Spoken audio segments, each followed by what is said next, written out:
Selamat pagi, salam hormat semua rakan-rakan yang ada di Malaysia sekarang. Okey, hari ini, pagi ini, secara tegas, analytical, provokatif, tapi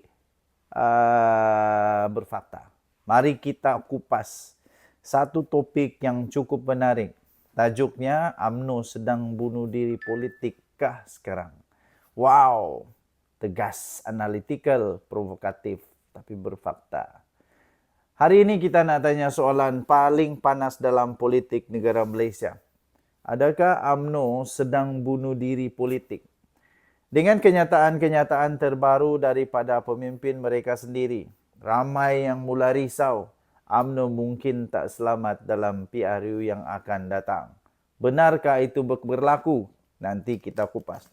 Tapi sebelum itu, bagi anda yang ada masalah darah tinggi, kencing manis, gout, diabetes, buah pinggang, usus, mata, hati, telinga, jantung, apapun penyakit anda, semuanya disebabkan oleh imun badan yang sudah lemah.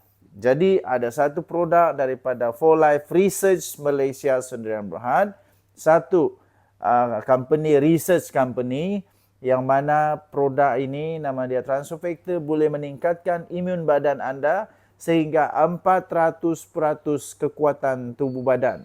Boleh menyembuhkan badan anda apabila imun badan anda kuat. Ya, tuan-tuan dan puan-puan. Ini bukan ubat, ini adalah Transofactor yang boleh membantu anda sembuh melalui imun badan yang kuat.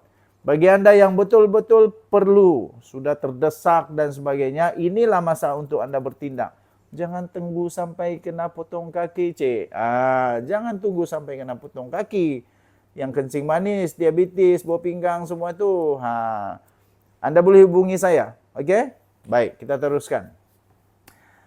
UMNO hilang arah dalam kerajaan perpaduan. UMNO sekarang dalam kerajaan yang diketuai oleh Datuk Seri Anwar Ibrahim.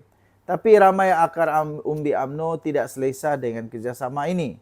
Mereka rasa identiti UMNO semakin hilang. Orang Melayu pula mulai nampak UMNO tak tegas dalam isu Islam dan Melayu. Orang bukan Melayu pula tak percayakan UMNO sebab rekod lama. Natijahnya UMNO jadi parti terperangkap.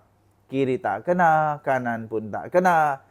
Ini analisis kita yang pertama. Kedua, kenyataan daripada Akmal Saleh,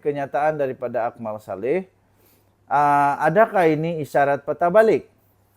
Ketua Pemuda UMNO Akmal Saleh mula membuat kenyataan keras, termasuk kritik kerajaan sendiri. Ada suara dalam UMNO nak keluar dari kerajaan perpaduan.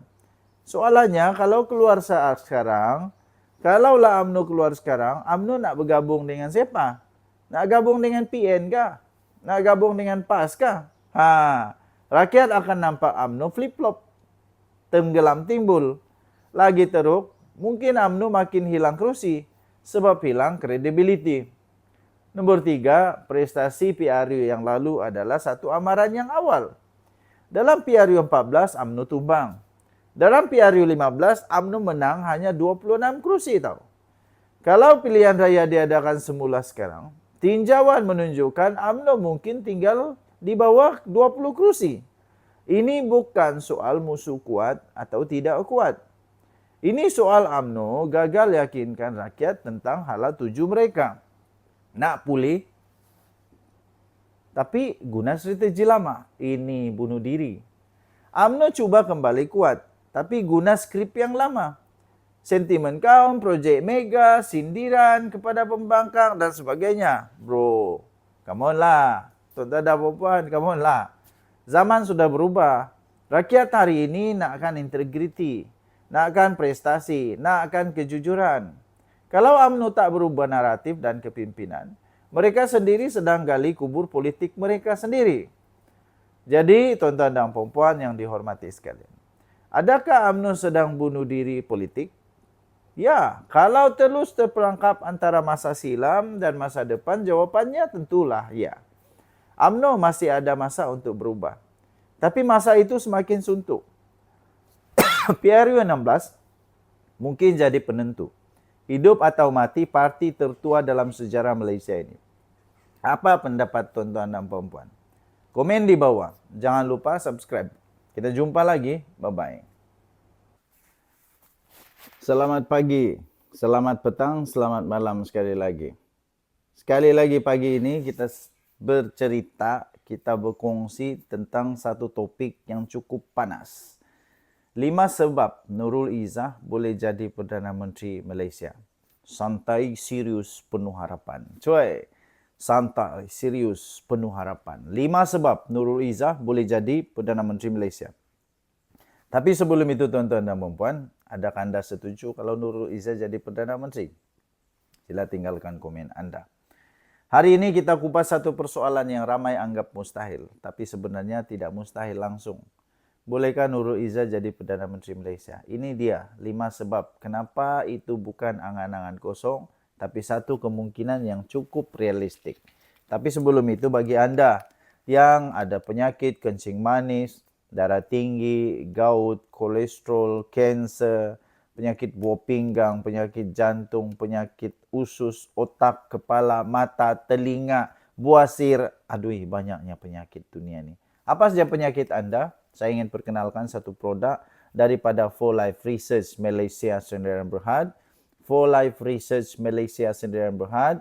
Produk dia nama dia Transfer Factor. Okay? Transfer Factor ini mengandungi molekul imun yang boleh meningkatkan imun badan kita sehingga 400% kekuatan tubuh badan imun kita supaya dapat melawan penyakit. Apabila imun badan kita berada dalam keadaan yang cukup optimal untuk melawan penyakit, kita boleh sembuh. Okey, so ini bukan ubat ya. Minta maaf pakcik-pakcik, makcik-makcik. Ini bukan ubat. Ini adalah molekul imun yang boleh menguatkan badan kita untuk sembuh daripada penyakit-penyakit ini. Sudah ramai yang saya hantarkan kemarin termasuk daripada doktor, daripada lawyer, daripada macam-macam lagi, guru, daripada businessman, engineer, ramainya kemarin minta hantar dengan saya. Kerana semua ingin sembuh. Jika anda mahu, anda boleh telefon saya atau WhatsApp saya di nombor yang tertera di atas ini. Okey, kita teruskan. Nombor 1, beliau ada reputasi yang bersih dan integriti yang tinggi. Dalam dunia politik yang penuh skandal, Nurul Izzah berdiri sebagai antara ahli politik paling bersih. Tidak ada rasuah, tidak ada isu salah guna kuasa. Rakyat mahukan pemimpin yang jujur, ikhlas dan berprinsip dan dia ada semuanya. Nombor 2. Dia adalah simbol reformasi yang hidup. Sejak tahun 1998, beliau bersama ayahnya Anwar Ibrahim dalam perjuangan reformasi. Beliau bukan naik kerana nepotisme, tapi kerana kesetiaan, pengorbanan dan kerja keras. Rakyat tahu beliau berjuang bukan untuk kuasa tapi untuk keadilan. Nombor 3. Pendidikan dan kematangan politik beliau juga harus kita ketengahkan. Beliau seorang graduan daripada UIA, iaitu dalam graduan kejuruteraan daripada UIA. Kemudian beliau pula mengambil master di Johns Hopkins. Bijak, berpengetahuan luas dalam dasar, awam dan diplomasi. Beliau juga seorang bekas ahli parlimen selama 2 penggal. Kemudian dia bukan sekadar anak Anwar, tapi pemimpin yang layak dengan kelayakan sendiri. Nombor 4. Beliau adalah seorang yang disenangi oleh rakyat dan merentas kaum. Nurul Izzah diterima oleh pengundi Melayu, Cina, India, Sabah, Sarawak. Imajinasi rakyat tentang PM wanita pertama boleh menjadi kenyataan apabila kerana dia adalah tokoh yang paling sesuai dengan imajinasi ini. Beliau juga lemah lembut tapi tegas. Tak ekstrim, tak juga oportunis. Jadi sangat-sangat sesuai. Nombor 5, beliau boleh menjadi wajah masa depan politik negara Malaysia. Bila pemimpin lama berundur, negara perlukan pelapis. Jika Anwar bersara satu hari nanti, rakyat pasti akan tanya, siapa yang boleh teruskan misi reformasi? Jawapan itu mudah bagi ramai orang, yaitu Nurul Izzah Anwar. Okey, jadi bro, tuan-tuan dan puan-puan. Jadi tuan-tuan dan puan-puan yang dihormati sekalian. Bolehkah Nurul Izzah jadi Perdana Menteri? Jawapannya, ya boleh jika dia mau. Dan jika rakyat beri laluan. Dia ada bakat, ada prinsip, ada naratif yang kuat. Soalnya sekarang, adakah Malaysia bersedia untuk menerima pemimpin wanita yang ikhlas dan bersih? Kita tunggu dan lihat. Tapi satu perkara yang pasti, nama Nurul Izzah belum habis. Dia hanya menunggu masa.